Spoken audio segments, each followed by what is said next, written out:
नमस्कार, आप देख रहे हैं प्राइम टीवी। मैं हूं आपके साथ आरती तिवारी। 18वें लोकसभा के स्पीकर पद को लेकर सियासत गरमा गई है। देश के इतिहास में पहली बार लोकसभा स्पीकर को लेकर चुनाव होगा। एनडीए की ओर से ओम बिरला, जबकि विपक्षी इंडिया ब्लॉक की ओर से के सुरेश ने स्पीकर पद के लिए नामांकन भर दिया है।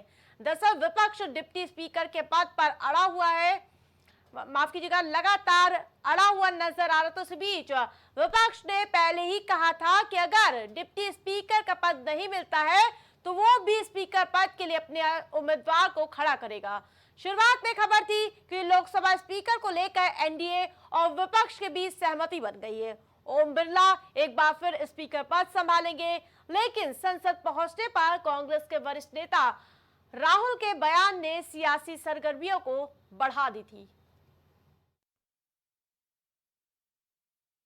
कि प्रधानमंत्री ने कहा है कि ऑपोजिशन को कंस्ट्रक्टिवली सरकार के साथ कोऑपरेट करना चाहिए। ऑपोजिशन ने क्लियरली कहा है, राजनाथ सिंह जी का खारगे जी को फोन आया,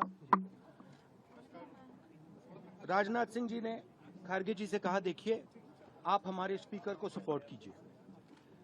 ऑपोजिशन, पूरी ऑपोजिशन ने कहा है, हमने सब के सब से बात की है, पूरे ऑपोजिशन ने कहा है कि हम स्पीकर को सपोर्ट करेंगे, मगर कन्वेंशन ये है कि डेप्यूटी स्पीकर ऑपोजिशन को मिलना चाहिए। राजनाथ सिंह जी ने कल शाम कहा था कि वो खारगे जी को कॉल रिटर्न करेंगे। अभी तक राजनाथ सिंह जी ने खारगे जी का कॉल रिटर्न नहीं किया है।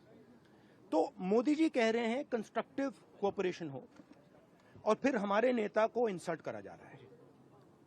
तो नियत साफ नहीं है। नरेंद्र मोदी जी कोई कंस्ट्रक्टिव कोऑपरेशन नहीं चाहते हैं।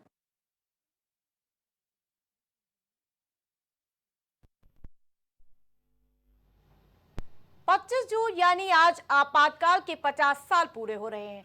आज ही के दिन देश में 25 जून 1975 से 21 मार्च 1977 तक लोगों के अधिकार छीन लिए गए थे। देश के सबसे बड़े सूबे उत्तर प्रदेश के मुख्यमंत्री योगी आदित्यनाथ ने आपातकाल को लेकर कांग्रेस पर निशाना साधा है। आपातकाल के 50 साल पूरे होने पर मुख्यमंत्री योगी आदित्यनाथ ने कहा कि भारत के संसदीय लोकतंत्र का एक काला अध्याय ठीक 50 साल पहले आज ही के दिन देर रात घटित हुआ था, जब उस समय की कांग्रेस सरकार ने भारत के संविधान का गला घोंटकर लोकतंत्र को पूरी तरह से खत्म करने की साजिश रची थी। कि इमरजेंसी की घटना के 50 वर्ष पूरे हो रहे हैं। 1975 में देश के लोकतंत्र को बचाने के लिए,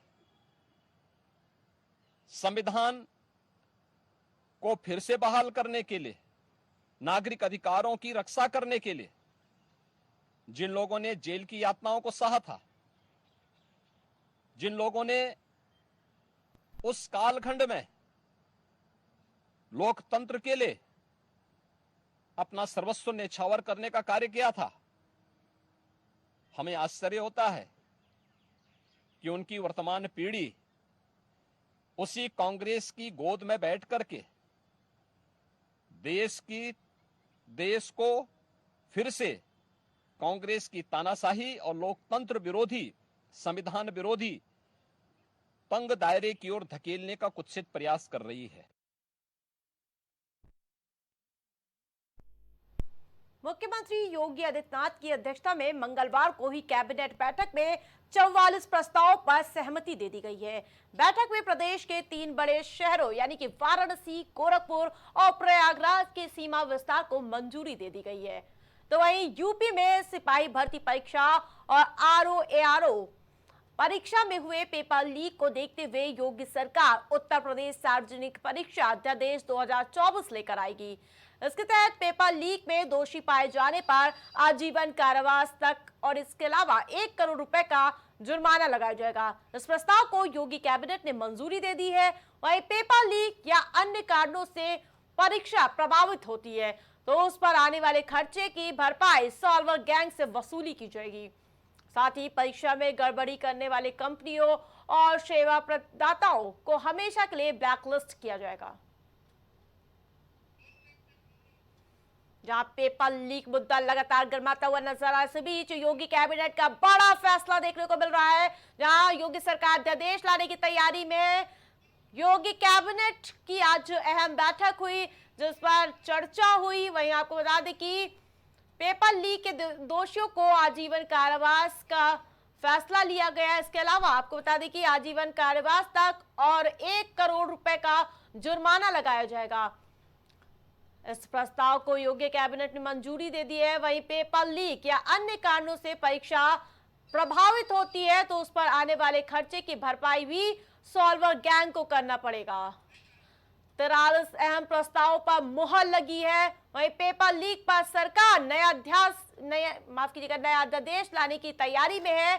पेपर लीक मुद्दा लगातार गहमाता हुआ नजर आ रहा है। एक तरफ जहां समाजवादी पार्टी हो, आम आदमी पार्टी हो, कांग्रेस हो, सभी इस मुद्दे को लेकर सरकार को आड़े हाथों ले रही है, तो वहीं आज मंगलवार को योगी कैबिनेट की अहम बैठक हुई। वहीं इस बैठक में प्रदेश के 3 बड़े शहरों वाराणसी, गोरखपुर, प्रयागराज की सीमा पर विस्तार की मंजूरी दी गई है।